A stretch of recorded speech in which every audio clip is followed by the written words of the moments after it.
Les diré una cosa. Subo a esta tribuna harta. Harta de contar una mujer asesinada cada 5 días en nuestro país. Harta de contar 327 denuncias diarias por violencia de género. Harta de un machismo asesino que atemoriza la vida de miles de mujeres y de niños diariamente en nuestro país. Harta porque todavía hoy son insuficientes los hombres que nos acompañan en esta lucha. No son la mayoría. Harta también de un silencio cómplice que a veces acompaña a cada agresión, a cada asesinato. Estoy harta de las condenas a los asesinatos que se quedan en palabras huecas y no arrastran acción política clara, contundente y suficiente. Y harta de que mientras aquí dentro discutimos de formas verbales, ahí fuera continúan muriendo mujeres. Efectivamente estoy harta, pero les diré otra cosa, yo no me resigno. No me resigno a que las mujeres rurales de este país sean mujeres de segunda o de tercera. No me resigno a que existan recursos suficientes para atender a las víctimas de la violencia de género, a sus hijos y a sus hijas. No me resigno a que las mujeres rurales también tengan asistencia psicológica si lo precisan.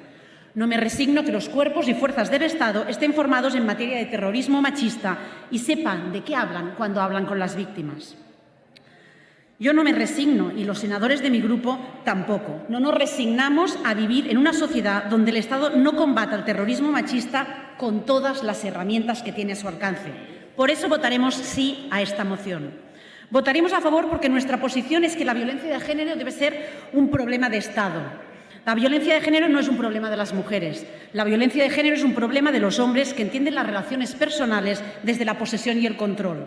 Y esta posesión y esta coacción limitan los derechos fundamentales, como la libertad, la seguridad y, en el peor de los casos, el derecho a la vida. Por eso es un problema de Estado.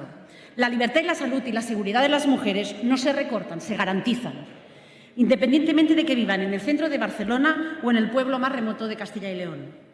Las víctimas de la violencia de género no son víctimas de un terrorismo con unas características muy especiales. Son las únicas víctimas que sienten vergüenza y culpa de lo que están sufriendo y por eso lo silencian.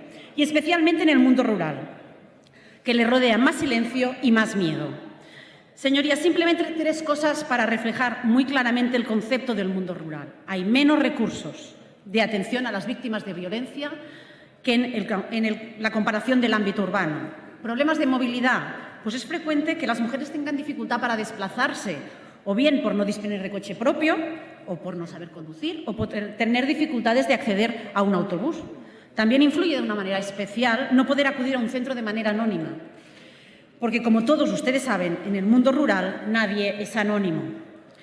Y la culpa y la vergüenza, sentir culpa y vergüenza por el sufrimiento de la violencia de género es una de las características de este tipo de violencia.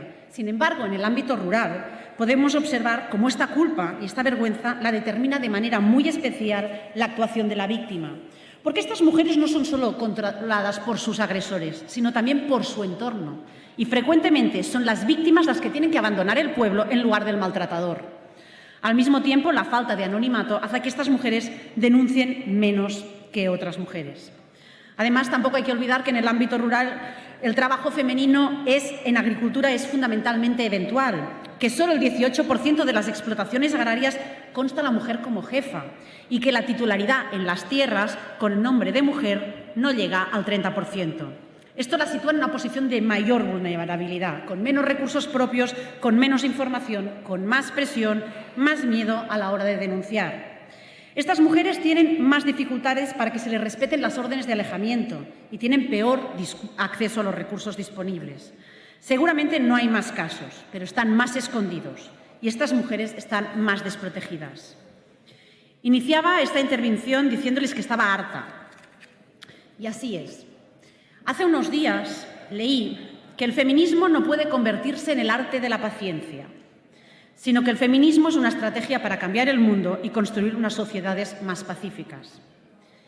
Mire, y en eso estamos. Estamos hartas y perdiendo la paciencia ante mucha palabrería y pocos hechos, mientras seguimos contando víctimas y asesinatos de un terrorismo que parece no importar lo suficiente. Muchas gracias.